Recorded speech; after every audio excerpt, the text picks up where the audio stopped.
Francis Veber's Three Fugitives represents a fascinating case study in cross-cultural film adaptation. Released in 1989, this American remake of Veber's own French hit Les Fugitifs demonstrates how a master filmmaker can successfully transplant his comedic sensibility while navigating Hollywood expectations. The film follows Lucas, a recently paroled bank robber played by Nick Nolte, who becomes accidentally entangled with Ned, a desperate father portrayed by Martin Short during a botched bank robbery. What begins as a straightforward hostage situation evolves into something far more complex, a study of unlikely friendship and redemption. Veber's genius lies in his ability to maintain the original film's European pacing and character depth while incorporating broader American comedic elements. The result is a film that feels both distinctly Veber and perfectly accessible to mainstream audiences, achieving what few remakes manage, honoring the source while creating something fresh. The central dynamic between Nick Nolte's Lucas and Martin Short's Ned forms the emotional core of Three Fugitives. Nolte brings a world-weary gravitas to his ex-con character, his physical presence, and subtle expressions conveying years of hard living and regret. In contrast, Martin Short's Ned is all nervous energy and desperate optimism, creating a perfect comedic counterbalance. Their relationship evolves from antagonistic hostage-taker and victim to something resembling an accidental partnership, then finally to genuine friendship. Veber masterfully uses their contrasting acting styles. Nolte's naturalism against Short's physical comedy to create both laughs and pathos. What makes their bond so compelling is how it develops organically through shared adversity rather than forced sentimentality. By the film's midpoint, we believe completely in their connection, making the emotional stakes feel genuine rather than manufactured. Veber's screenplay demonstrates remarkable economy and precision in its storytelling. Every scene serves multiple purposes, advancing the plot, developing character relationships, and delivering comedic beats. The bank robbery sequence that opens the film establishes all major conflicts in under 10 minutes while maintaining perfect comedic timing. Veber's background as a playwright shines through in his dialogue, where every line reveals character or advances the narrative. The film's structure follows classic comedic principles, escalating complications, mistaken identities, and mounting chaos while never sacrificing emotional truth.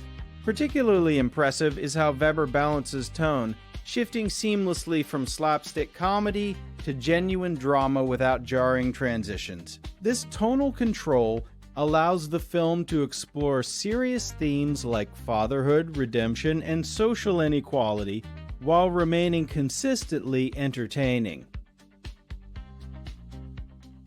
Beyond its surface comedy, Three Fugitives offers surprisingly nuanced social commentary. Lucas represents the ex-con struggling to reintegrate into society, facing systemic barriers and societal prejudice despite his desire to reform. Ned embodies the working-class father pushed to desperation by a healthcare system that fails his daughter. Their unlikely alliance becomes a commentary on how societal pressures can create strange bedfellows. The film critiques institutional failures while maintaining its comedic tone, a delicate balancing act few filmmakers achieve. Veber uses the fugitive premise to explore themes of freedom versus responsibility, asking what it truly means to be trapped. The police pursuit serves not just as plot device, but as metaphor for societal constraints that limit individual agency, making the film's comedy resonate on deeper levels.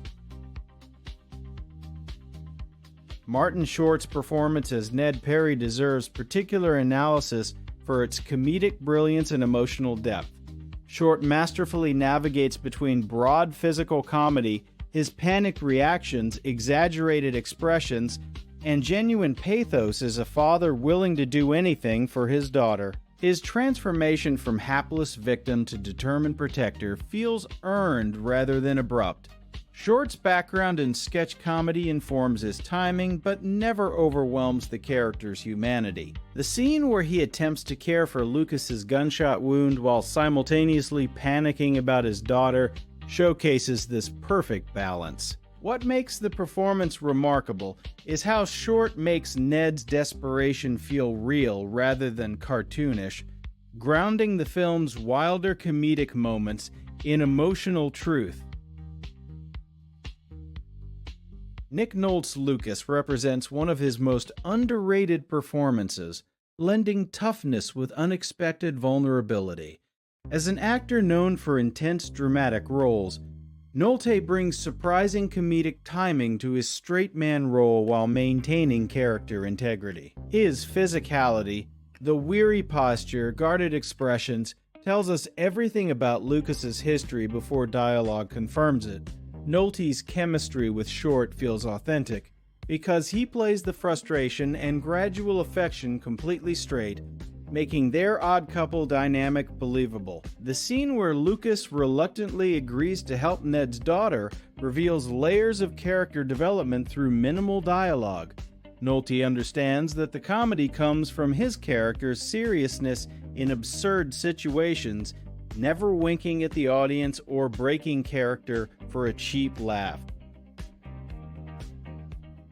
Veber's direction demonstrates masterful control of pacing and visual storytelling. His background in French cinema informs the film's elegant shot composition and deliberate pacing, while his understanding of American comedy ensures energetic momentum. The chase sequences balance tension with comedy through clever editing and spatial awareness. Veber uses the California locations not just as backdrop but as active elements in the narrative. The suburban sprawl emphasizing the character's isolation, the open road symbolizing both freedom and exposure. His camera work serves character rather than calling attention to itself, with close-ups reserved for emotional moments and wider shots used for comedic physicality. This disciplined approach creates a cohesive visual language that supports both the comedy and drama. The film's supporting cast adds crucial texture to the central narrative. James Earl Jones brings authority and unexpected warmth to Detective Dugan, avoiding cartoonish cop stereotypes. Sarah Rowland Dorff delivers a remarkably natural performance as Meg, Ned's daughter, avoiding the cloying sentimentality that often plagues child roles in comedies. Kenneth McMillan's brief appearance as the bank manager establishes the film's comedic tone immediately. Each supporting character serves the central relationship while having distinct personalities and motivations.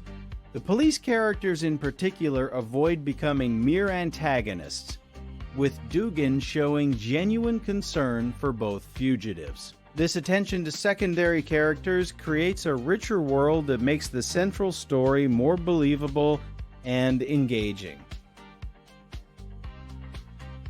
Examining Three Fugitives within Veber's filmography reveals it as the culmination of his comedic themes and techniques. The film synthesizes elements from his earlier successes.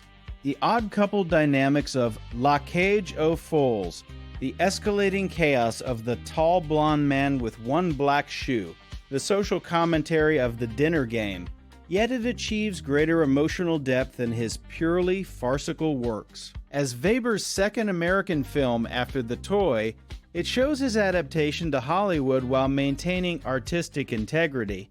The film represents a perfect midpoint between French character comedy and American situational humor, making it arguably his most accessible yet sophisticated work. Its commercial underperformance upon release makes its artistic success all the more impressive, a filmmaker working at peak form.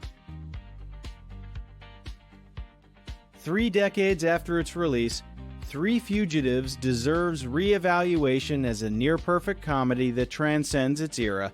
Its themes of unlikely friendship, paternal love, and redemption remain universally resonant. The film's technical craftsmanship, from Michael Convertano's subtle score to the precise editing, supports rather than distracts from character and story. In an age of cynical comedies, its genuine heart feels refreshing rather than dated. As a case study in successful cross-cultural adaptation, it offers lessons for contemporary filmmakers. Most importantly, it represents that rare comedy that makes you laugh while making you care, achieving the delicate balance that defines cinematic greatness. For these reasons, Three Fugitives stands not just as an entertaining film, but as a masterclass in comedic storytelling worth rediscovering.